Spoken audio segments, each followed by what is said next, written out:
Hello everyone, it's Ethan McKinley. It's the 2 Minute Terminator. We're on episode 11 when we break down the Terminator films 2 minutes at a time.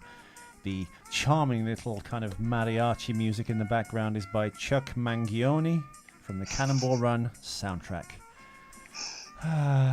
Hit the music. Howdy, stranger. Don't say howdy, stranger to me.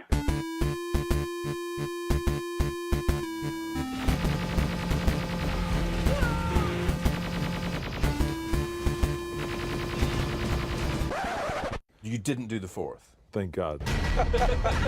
It sucked. And we're back.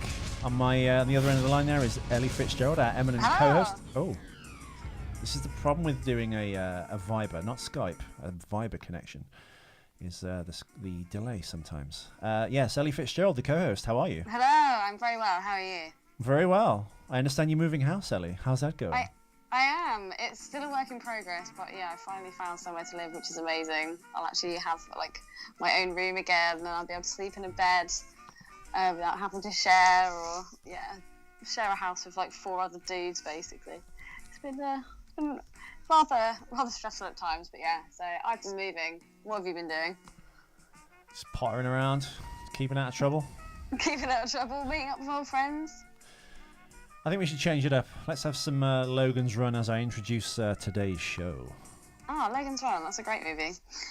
Yes, we are on show 11, and we're going from minute 18 to 20, is that right? No, I believe we're going from minutes 20 to 22. Sorry, folks, this does happen. It happened in season 2. We have a slight skew in the timeline because when you're chopping a movie into 2 minutes chunks on little MP3s, I can either send to the co-host if she's not with me.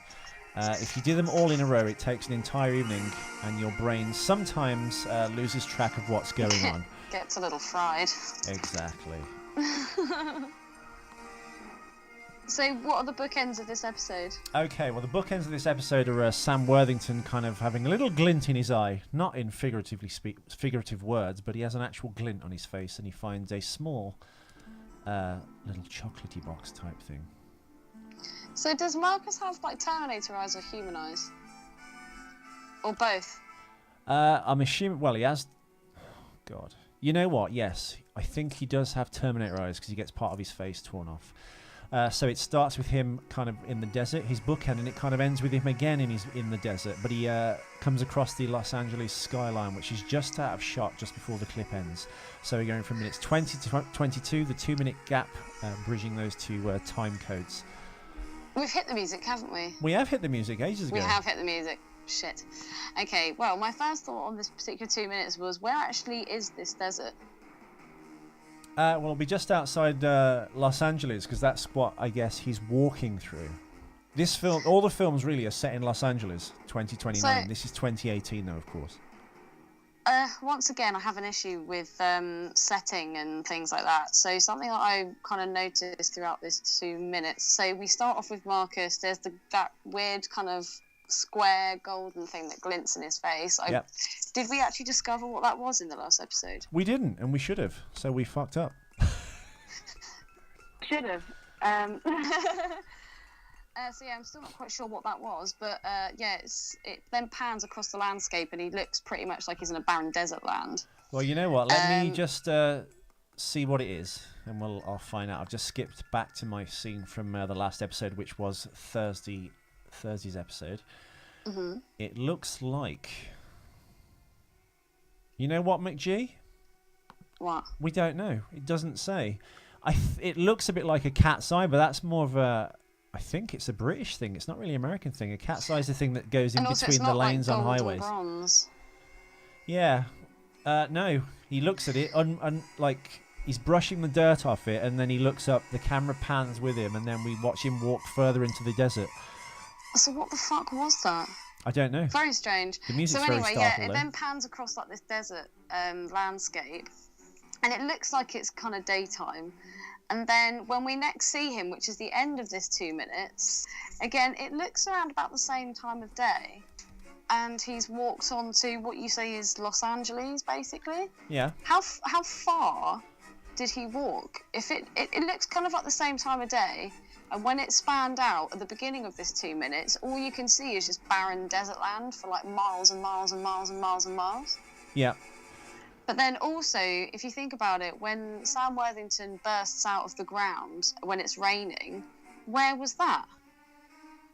Like, how far can this man like travel? I don't know. It just seems weird. Well, I think. Hang on, right. In the episode, some pretty jaunty music going on. It's Jerry Goldsmith's score to Logan's Run. Just if anyone's coming late from movie. 1976, which we'll get to actually, because that was a turning point really in science fiction. 1976 and 1977. If you're a movie super fan or a fan of sci-fi cinema, well, you know what? I'll tell you now. Logan. If anyone's seen Logan's Run, you've seen Logan's Run, haven't you, Ellie? I have indeed, yeah. It's really kind of gaudy and kitsch and camp and stuff, isn't it? It's got cool. I like it. some dodgy model work. Jenny Agutter's in it when she was hot. Who looks like a poor man's version of Sophie, my ex-wife. Farrah Fawcett sits in it. She's nicer than my wife. She's not as nice as my ex-wife. Yeah, she's like a fat-faced version. But no, I've got to stop saying sorry, listeners.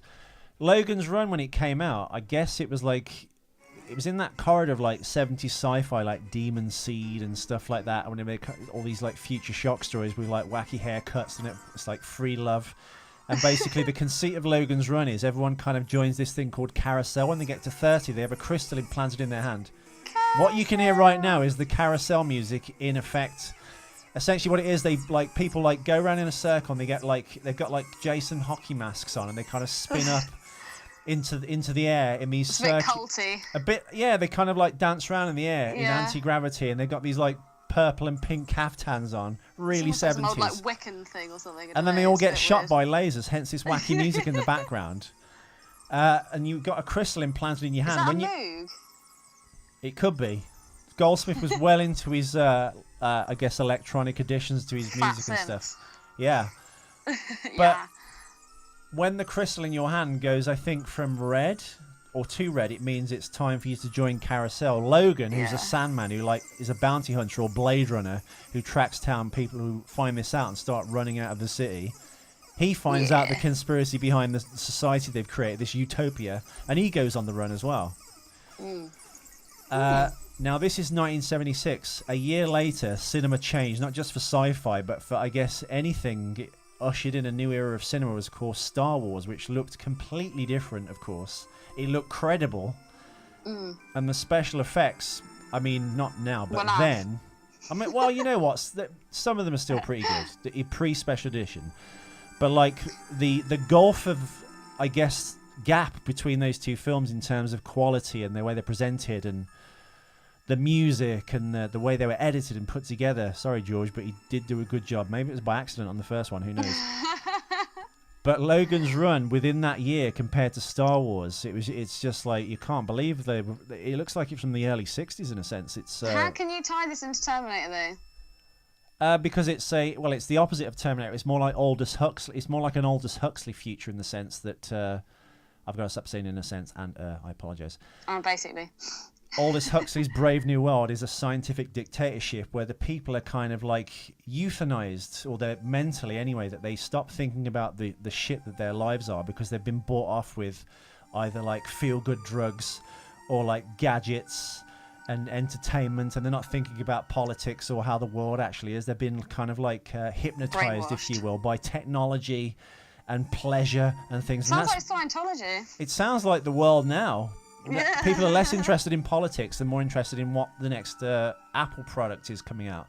It's the very thing Huxley talked about, a scientific dictatorship, when we don't care who's in charge as long as we kind of film before its time. are distracted with pleasure. Whereas the Orwellian future kind of is, well, it's the one step beyond that. It's the future war that is the Terminator. But yeah, Logan's Run, man. Nicely linked. Wacky film. It is a bit wacky. It's good though. It's good, but like when it's just that 1 year period when you go from Logan's Run from the previous year in to '76 and Demon Seed as well, which was '77. Oh, here we go. Here we go. But even the music is kind of like very dated, whereas like John Williams' score for Star Wars still, I think, stands up today. Not that this is a bad soundtrack, but it's very kind of like of its time. John Williams Star Wars soundtrack? Oh, John. Oh, John, what can we say? I don't know. Well, he said recently at a concert that he's going to stand down maybe from doing the next Star Wars movie. Oh, really? Would he not have had to have signed a contract to say he'd do it though? No, because I suppose he does it as a favour. He doesn't. I don't think he's done a film score. I think he did Spielberg's one for Warhorse about 2 or 3 years ago. But he is 82 now, and I guess it's a lot of work. Oh my God! Do you know what I found out? And this is actually linking back to Terminator, although he doesn't feature in this film. I found out that when Arnold Schwarzenegger was the governor of California, he never actually made a dime. He gave all that money back to the taxpayers of California. Yeah. I never knew that. My dad actually lent me his autobiography. I've started reading it. It's not much money though, is it? He said that on Graham Norton, the chat show. He's like, who needs it anyway? I've got millions. I know, but still, I thought that was really quite a courageous thing. I thought it was amazing. It just made me love him even more. Yeah, but if you're worth $200 million already, what's $300,000 anyway? Yeah, but dude, as we know, with power comes corruption, and it's never enough. You can never be satisfied. It's always, I want to make more money, more money. That's why we're in the kind of situation that we're in now. As a society, politicians aren't in it to serve the state or the public. They're in it to kind of make as much money. Look how much money the Federal Reserve have got. Do you think they're going? Oh, actually, we've got quite a bit now. So charge millions of pounds for speaking speaking occasions like Blair does. Keep that debt going. Yeah, of course. With more money comes more want. I don't know who to trust. I don't know who to trust. Is it Donald Trump, who's independently wealthy and wants to shake things up, or Bernie Sanders, whose heart's in the right place, but he just wants to charge rich people more taxes, and as the rich people run the country, they're never going to let him get in. Well, and they can't assassinate people like back in the day. I did see this really interesting thing. I can't remember if it was on Facebook or not. It might have just been online, and or maybe it's some short motivational film or something. And it was basically showing all these people walking around with these billboards saying that what's happening is we're almost at the distinction of the American dream, the whole idea of, you can be whoever you want to be, and obviously that's just totally not the case. That's not the case. It is just that slow demise of the American dream and the Constitution of whatever. And I don't know. It's political science with Ellie Fitzgerald. Really... It's the Constitution of whatever. I don't know. Anyone can be president, but we all that's not true, because the Illuminati and David Icke and the lizard people are running things. Exactly. Here's the next track from Logan's Run. You did the Cockney tone. What was it? Tony accent. Swiss Tony. Swiss Tony. Not as big as mine, Paul. Anyway. As this is a Terminator podcast, we will bring you right back to the dystopian future. In answer to your question before we went down the Logan's Run rabbit hole, where is Marcus walking from? As I said, if anyone's missed it, we said in episode 7, during the opening missile attack, you see, I guess, the camera, a missile cam, which is following a missile down this trajectory towards its target. Now, in the readouts on the screen, it says 22 seconds east and 117 degrees, 15 minutes, 23 seconds north. Now, those coordinates are in eastern China, and if you check the show notes for episode 7, you can read along with this. Those coordinates are in eastern China. Chimes, turn the page. Right, south of Beijing. Those coordinates, Ellie, are south of Beijing, eastern China, right? That is an unlikely target for Connor's team to travel to, as this is set in America. So basically, I think it's a mistake by the people that did the visual effects, basically. However, if you change the coordinates to, I think, eastern and west, the target is Death Valley, California, making a more probable target. So it's a military range in Death Valley, I guess. So Sam Worthington, if you really want to argue, has walked from Death Valley to Los Angeles. I don't know how far that is. If you live in America, I'm sure you know. But it's too far to walk. Built-in compass, because how the hell would he know where to go? Well, this is the thing. I think with Marcus, what would have made him an interesting character, he doesn't know what he is. So I'm assuming It seems quite lucky that he turned up where he did. I don't think he's seeing stuff in red Terminator vision, because if he did, he'd know he was a machine. He would be aware, yeah. So okay, so we've kind of covered the. It's back to that kind of Wizard of Oz Tin Man with a human heart kind of thing, isn't it? It was all this, I guess, cool ideas that got kind of sidelined when Bale came on. Cool ideas. Cool ideas. That when Bale came along and he went, I want my partner in up. And I want to play John Connor. These are my terms. And obviously he shoved Sam Worthington's character, Marcus Wright, who, as we said in every episode, at the end of the film, John Connor was going to die, and he was going to assume John Connor's identity and lead the human rebellion to destroy the machines, and he would be able to do this. Why? Because he's half human and half machine. And he'd have the inside track on Skynet because he was built by it. Awesome. That never happened. John Connor lived, Marcus Wright died. Sake.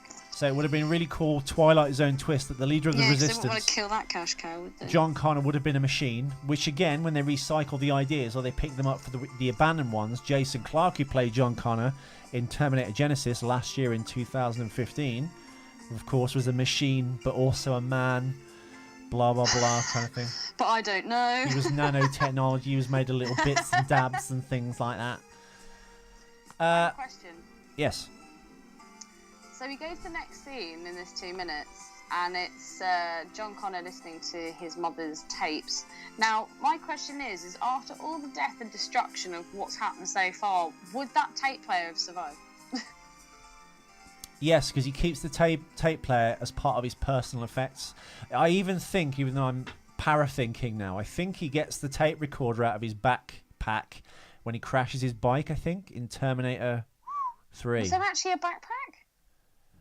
Not a backpack. Was there a tape recorder in there? Well, he travels around and has a bag full of personal effects. This is the Nick Stahl character now from Terminator 3, your favourite John Connor. Oh, God. Monkey Man. Bullshit Bale or Nick Stahl. Who's it going to be? Oh, God. That's bad. That's really bad. Can't we just, like, battle them to the death and... I don't know. Shit. Maybe...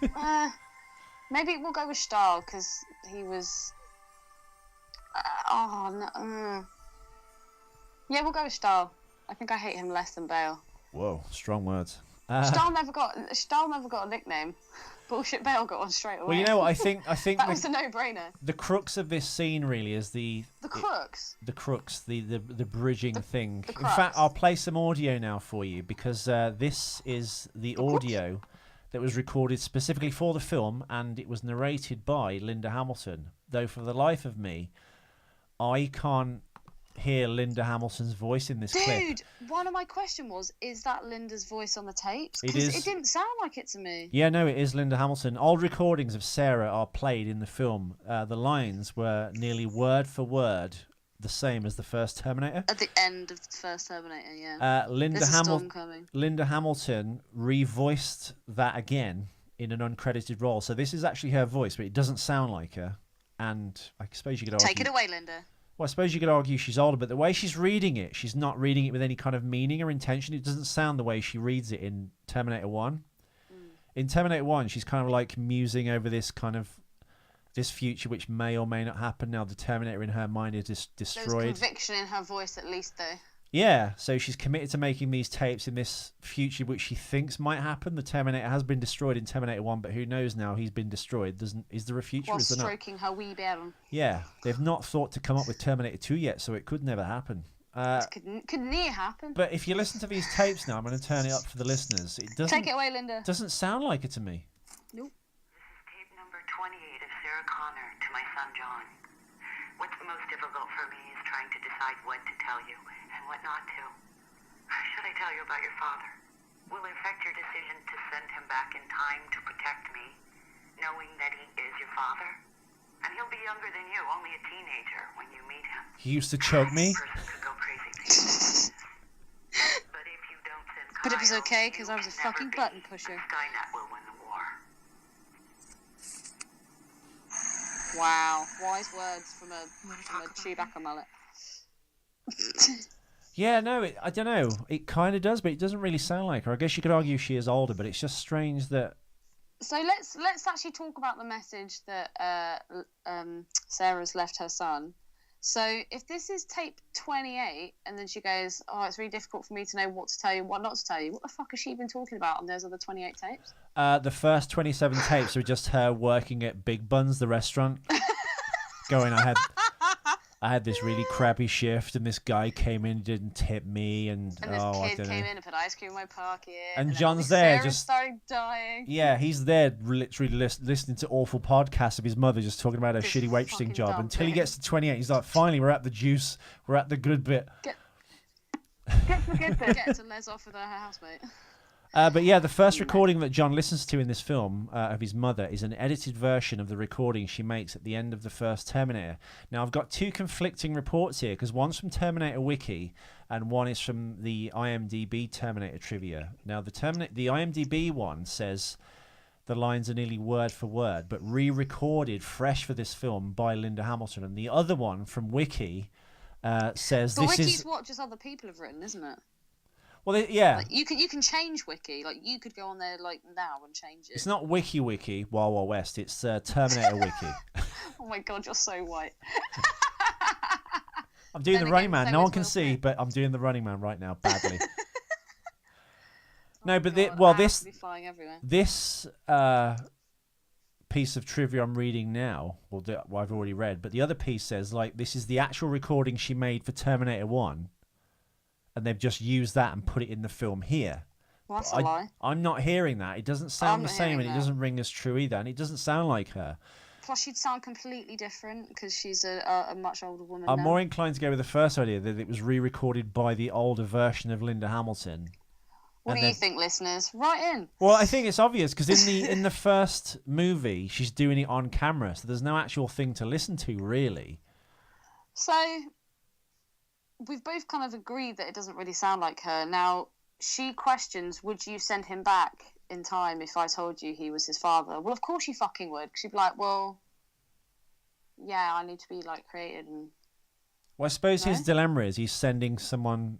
Well, he knows for sure he's sending someone to his death. Even if he knew he wasn't going to die, he knows he can't get back to his time, but then why would you? If I was Kyle Reese and you went back in time from eating rats... and you arrive in present-day Los Angeles with chicks walking around in bikinis, nothing, there's no problems, the weather's lovely, you'd be like, fuck this Terminator shit, I'm just going to live my life. Exactly. That's how it should have been. Ethan, you should have written this I movie. didn't break it, it was this way when I found it. I don't give a shit. I don't know. So I just broke one off in her instead. Exactly. So to me, I would have thought that'd be a no-brainer, really. Yeah, it is a Plus, no-brainer. he doesn't even know him at this point. And I also, know, why would he be a teenager? Why would he be a 17-year-old boy? How does that make sense? I have no idea. Because Michael Biehn was, I think, 28 or 29 when he did Terminator 1. But even so, like... But, I mean, John Connor's obviously... He's obviously... How old do we think John is? I guess he's about 30 in this. So that makes him why about 10 would Carl years... be younger? Well, Make no, bloody let's go sense. through the timeline. In Terminator 2, Edward Furlong was 13 years old. This is Edward Furlong in real life. But in the movie, they claim John Connor is 10. He's the oldest looking 10-year-old ever. Yeah. In the second one, I think it's meant to be another 10 years later or 13 years later. Or no, it's 10 years later, and John Connor Nick Stahl version in Terminator 3 is 23 years old. So I guess John's about 35 in this. It's 12 or 15 years later. It's 15 years later, isn't it? The bombs go off then. Marcus Wright gets injected. So let's imagine it's between 14 and 16 years later. Yeah. So John is mid to late 30s. Okay. So yeah, why... So Kyle's... why Hang on, hear me out. When Kyle's a teenager now, who's about 18 or 20, and he gets sent 10 years again from then, that would make the John Connor in Terminator 2-ish, kinda, the guy we see in the prologue of Terminator 2... with the scar. ...is in his mid to late 40s, so maybe they've got the age about right, I don't know. But this is just me retrofitting it, because Michael Biehn was about 28, 29 when he did Terminator. We never actually know how old Kyle Reese was meant to be, though, do we? We don't. He's played in this film by Anton Yelchin, who's effing hell. who was great as Chekhov in Star Trek, and he is in the Fright Night remake, which I've seen and Ellie hasn't. You can hear her venting on the other end of the line as we It's gonna speak. stay that way. Stop rehashing old ideas, you bastards. Anyway, Ellie, what was your question? I cut you off. Sorry. That's okay. Well, I've covered the bit where I was a bit confused as to why she was saying, "Oh, you know, I'm not quite sure what to tell you," and then should I tell you about your father? But would I send him back? Blah blah blah. So we covered all that. Oh, and then we see John looking at the photo of Sarah's photo. So that's like a homage to the original Terminator movies. But again, my qualm with this is if they are trying to do something different, why keep bringing in props or ideas from the old movies? If you want to separate from it, you should separate from it. it just seems a bit confused. Well, no, it wants because to do something completely new. Because if you're making a sequel, you still need a certain bunch of threads which connect it. Otherwise, you're just making a film that's nothing to do with Terminator. You still need, I guess, a few of the tropes in commas of what the Terminator would be, right? Yeah. Otherwise, you're just making a future sci-fi film. I don't know. But they wanted it to be different, though. They did, I mean, but Christian Bale came on board, and John Connor, who was the side character, and may only have been, a lesser character than even he would have been in this one. Because, I mean, I don't know. It's be interesting to read the original script before Bale came on board, because, like I said, he kind of bullshit Bale. Before bullshit Bale came on board, he wanted the part gutted up, and he didn't. He was offered Marcus Wright. And went, I don't want that. Bale. I don't want that part. I want the John Connor role, which I guess, looking back, Christian Bale, if he wanted to do the more acty, interesting character part, would have been Marcus Wright, because it was the Pinocchio story in reverse about a machine. Well, no, it's the Pinocchio story. He wants to be a real boy. It's the machine who wants to be a man, or thinks he's a man, but he's actually a machine. It is the reverse Pinocchio story, mixed with Wizard of Oz with the human heart and stuff. It's the Tin Man. AKA Caitlyn Jenner. That was more, I guess, the showy, actory role that you'd go for if you thought yourself a bit of a board treader. Can we please talk about the elephant in the room, and that is the pregnant Brewster? Yeah, what do you want to talk about? Like, who'd impregnate? Right, let's. Why are you getting someone pregnant in a nuclear holocaust? Yes. I don't know. Well, let's bring children into this. Sorry, Ellie, you just went all weird who then. would want to have sex with her? Who'd want to have sex with I bullshit do Bale? apologise. I was going to say. Bale just needs to learn to pull out. Totally. Sorry, honey, I was going to pull fist. out, but I heard a laser go off and it startled me. Who'd want to impregnate her? She's a moose. I think Bryce Dallas Howard's actually okay. She's like a slimmer Adele. She is. And But Adele's not hot. she's all right. No, Not she's Adele. not. I mean Bryce Dallas Howard. Oh no. He likes the festively plump ones. So yeah, pregnant Brewster. I don't know. I'd be bringing up kids in that kind of environment. No, it's not advisable. I wouldn't. Yeah, in any environment. Okay, so they're having a discussion about. So what is it that John's been asked to do? He's got to test something. They've got to send out some signal. He's looking at a simulation. What is it that he's been ordered to do by that kind of like general guy that was in Total Recall? I think they're breaking down a coded message, aren't they? They're trying to. Well, no, they broke down the coded message. The coded message was the list. I should study these clips more before I start the show. No, they know what the coded message is. That's what they intercepted from Skynet, and that was the death list, where Kyle Reese is 1 and John Connor's 2. But they want him to test something. I can't remember exactly what it was. And Kate Brewster, or in this, as she's called Kate Connor, she's saying, right, okay, well, we need to capture something that we're used to and test it on that. Why don't we capture one of the Hydra bots? Am I right in remembering? Because I've only seen this film once. Oh, okay, I know what it is. There are underwater Terminators. There's the Hydro bots, which I guess out of all the Terminator designs in this film, apart from the HKs, in my personal opinion, are kind of weak. These I've got a vague memory of, like a very loose memory. No, there's a scene coming up, which we'll get to, of course, where there's like an aerial shot of a bit like the raptors in Jurassic Park: The Lost World, the sequel, and you see the grass, the trails in the grass going towards the group of men. It's a bit like that, but in water. But the actual design of they're not very good. Oh dear. Well, yeah. So I just wanted to confirm what the Hydrobots were. They look a little bit like Scorponok's, the piece that breaks off Scorponok when they're in the first Transformers, and they've got that strapped down. It's very similar scene to that. Again, this is a bit confusing. If they've only just got up to T600s at this point, a Hydrobot seems pretty advanced, no? No, not at all. The Hydrobot is less advanced than a regular... No, because they start off with different kind of Terminators, don't they? The T1, which we saw in Terminator 3. Yeah, which looks like a massage chair. And weirdly popping up as this kind of ghost train, like, woo-woo, comes out the water. And then just drops perfectly down into the water at the start of this movie as a kind of callback to that. Guardian of the gas chamber. Yeah, and then you've got the hydrobots and various. You've got basically like these like low-end kind of machines which just kill. Oh, okay. And as you get into the infiltration, as the technology grows and the research and development, you start getting these like human-shaped Terminators. So I'm assuming there's a T1, a T maybe 200, a T400. Then you got the T600, which is this giant thing with the rubber skin. These 8-foot-tall zombie men with rubber faces. Yeah. Which I guess are the best design thing in the film. Yeah, I would agree. I actually got a really good screenshot the other day of when the T600 and John Connor are fighting in the plane. I'll actually have to put it on the wall. It looked really good. But Well, yeah, if you look, I don't know, I think I've already captured that screenshot, Ali. If you actually go on the, if everyone actually goes on the 2 Minute Terminator YouTube page, you can actually watch along the clips as we're going. You may as well do it before they get taken off, because some of Terminator 3's episodes have been taken down in copyright. So I'm going to have to go and do battle with Sony after this episode ends. Oh, for God's sake. I know, right? But basically, Terminate those bots for... if you go to the episode, I'll tell you right now, Ellie. The artwork, or the still we're going from, is in episode 7, Bullshit Bells Big Battle. Mm-hmm. The actual screenshot. It wasn't quite that one. Well, I think you should have a look at it, because it's the best.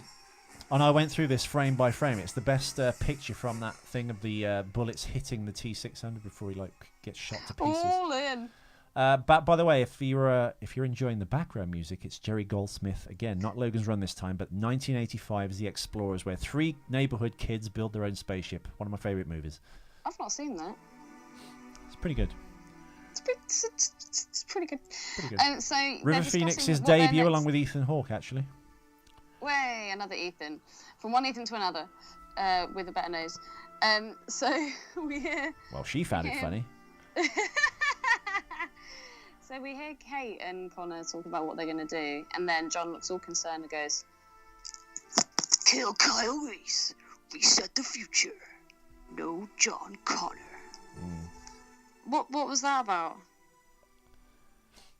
Well, because the name Kyle Reese popped up on Michael Ironside's kill list, which they deciphered from Skynet on the submarine last episode in the last 2 minutes, minutes 18 to 20.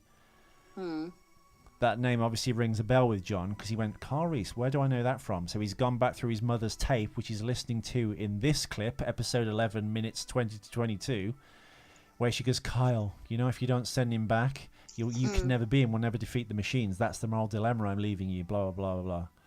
Nice. So he knows at some point the tide of the war is going to turn. And I was going to say, at this point, is he working out that Carl's his dad? Yeah. Well, no. She's like, you'll know. Obviously, left these tapes going, Kyle. You'll know him when you meet him. His name's Kyle Reese. The name's actually popped up on this hit list now, so he knows. Skynet knows this already, and he's either killed Kyle Reese before he gets sent back in time, because they know the machines, I guess, know, and Kyle. How do they know? Well, that's a good question. How do they know? I don't know. How do they know now? How do they know? I mean, Anyway. Skynet happens regardless, doesn't it? So I'm not sure. I mean, I guess you could argue that It's all consuming, so it knows everything. Well, no, because if it knows everything, it would have thought we've already tried this once, everything. and John Connor is still around in this time, so he must have failed. Find out who John Connor sent back. They must have found out it was Kyle Reese somehow. I don't know. John knows, of course, because he knows at some point the tide of the war is going to turn, and the machines are going to use this thing called the tactical time weapon, which is sending a Terminator back in time to kill Sarah Connor. And as I said, they brought this up on a recent podcast. Can't remember who said it, but why would you just not... The machines just... Why keep going back to Sarah Connor all the time? They keep failing. Yeah. Go further back in time and kill her father or her grandfather or her mother. And just skew the timeline enough so John Connor never actually is. I wonder, because in T3, Kate Brewster's one of the people on the TX's hit list. However, on this encryption list that they've found, her name isn't mentioned. No, I know. Well, Kate Brewster is a creation of Jonathan Mostow, who wrote Terminator 3. They've only tried to reach back even further, going, oh, you remember the red-haired girl that the T-1000 goes, the Galleria? And it's the kid from Punky Brewster, that TV series from the 90s. Yeah. It's only then they've tried to suggest that that's Kate Brewster. But who knows? But still. Would you like a cock-up, Ellie? Cock up. In the first Terminator, Kyle Reese explains to Sarah that he was born in the camps he was born in the camps and bred as a soldier from the resistance. This is Kyle Reese saying this. So he was born in the labor camps and bred as a soldier of the resistance. In Salvation, we can clearly see that he's just an ordinary civilian survivor of the war and did not become an actual resistance soldier until he was much older. This is not necessarily a goof. He could have just been exaggerating to impress her in the movie, which is unlikely. Alternatively, time travel of the sequels could have changed events of his early life. So he might have started off as a soldier. In the next iteration of the time loop, which is what this is, after Terminator 1, 2, and 3, he might be just a civilian just eating rats, and then he joins the resistance when he meets Marcus Wright. It's all horseshit. That's bullshit. Cock up number 2. Cock up. The photo of Sarah in this film that John Connor is looking at is cropped differently from the landscape and framed photo from the first Terminator. The photograph could have been copied several times over the years, or like a screen grab from a previous film, which is, I think, what they've done. But you'd have to be a super nerd to spot that, so you'd be forgiven for not spotting that cock-up. Super nerd. Super nerd. So as Jerry Goldsmith plays us out, have you got any more questions, Ellie, for this lovely clip? No, they were every one of my notes we've covered off. Oh joy! Oh, wunderbar. Wunderbar. Where can you find the show, though, Ethan? Oh, the show. Well, let me tell you. I got to tell you. You can find the show on iTunes. You can find the show on SoundCloud at 2 Minute Terminator, the podcast, or just 2 Minute Terminator. Can you subscribe, Bob? You can, and it's completely free. Like all podcasts, we're losing money by doing this. If you go to the 2 Minute Terminator page, the Facebook page, I've added about another 100 photos, rare pictures and artwork and behind the scenes pictures of all the Terminator films, including Salvation, the recent TV series that was cancelled after 1 season. Ethan's Amazing Gifts. 2 seasons. Ethan's Amazing Gifts. If you go to the 2 Minute Terminator, the actual website, it's one of the coolest website pages in the history of websites, so check it out. You can follow us and ask us questions on Twitter, so if you want to check us out there, you can find us there too. But the Facebook page is where it's all happening. It even shows the 2-minute clips that we talk about as we do them. And if you go on the YouTube page, you can actually follow along with what we're saying as the 2-minute clip plays. I wonder how long it's going to take whoever produced this film to start firing out their bots and start taking down Warner our Brothers. videos. I'm not sure if they still own it though. Oh, I don't God. know, because I've offset the clip into one of the corners of the picture, and I've put it within a still picture of the film, but the still picture is obscured by the picture of the moving image. Maybe they cancel each other out. I don't know. As we're so hot right now and on the map with all these copywriters who keep ripping our bloody videos down. Maybe that's why we're getting more viewers. Yeah, well, the battle continues. I don't know. We'll be fine. It's just a pain in the ass because it takes a few weeks to unlock the thing and then contact the copyright person saying it's not the entire film. It doesn't even feature the soundtrack. It's people talking over amazing. it. It is, isn't it? It's so good. And just before we go, I have completely forgotten. We do have mailbag to read, but we'll save that for the next episode. But Spaldner has written in again. So we will address that and we will read it out on the next show. Oh, Spaldner. Oh, Spaldner. Our favourite nerd. I know, he's great. Our favourite and only pen pal. Thank you for serving. Anyway, hasta la vista. Hasta la vista. Let's play out with some Jerry Goldsmith. Baby.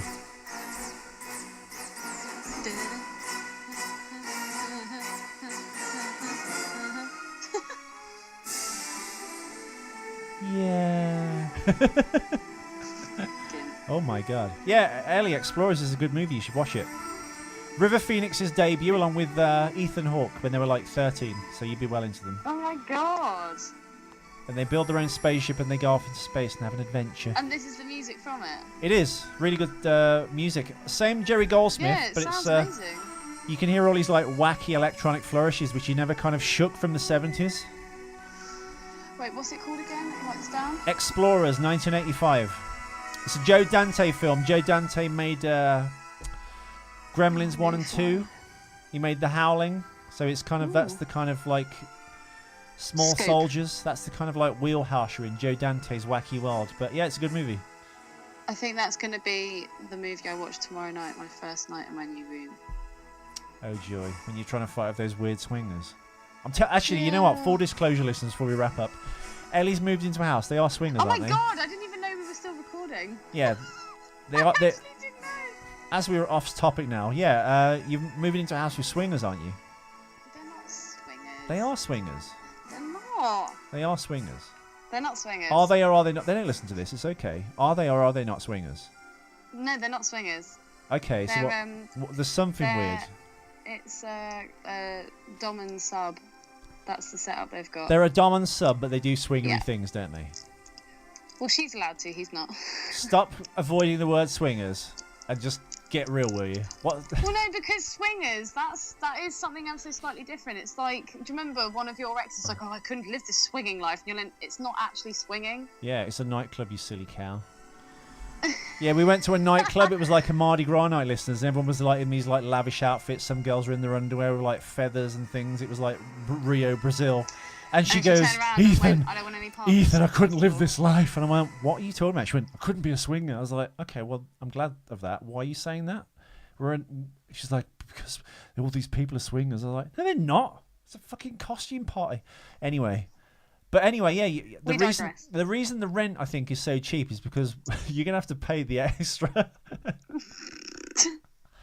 Well, she's got banging chebs, so. Well, good for her. But I think it'll get weird. If you do anything with her, then the guy will get weird with you. I don't plan on doing anything with them. And I as really don't. Ellie never plans anything, and she has the wackiest adventures. And we hear about them on this show. So if you do come back over the next few weeks, we'll see as an addendum to each show how the story is developing in Ellie's new house. Sorry, swingers. Hasta la vista, baby. Swingers? Hasta la vista, swingers. Take it away, Bale and Streisand. Shut the fuck up. Shut the fuck up.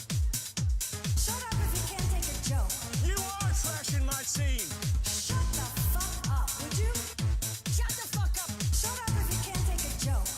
And I ain't walking on this set if you're still hired. Shut the fuck up. Shut the fuck up. Shut up if you can't take a joke. I'm fucking serious. Shut the fuck up. Shut the fuck up. Shut up if you can't take a joke. You are trashing my scene. What don't you fucking understand? What don't you fucking understand? What don't you fucking understand? What don't you fucking understand? What don't you fucking understand? Fucking kick your fucking head. What don't you fucking understand? Fucking kick your fucking head. What don't you fucking understand? Fucking kick your fucking head. What don't you fucking understand? Fucking kick your fucking head. Seriously, man, you and me, we're fucking done professionally. Fucking ass.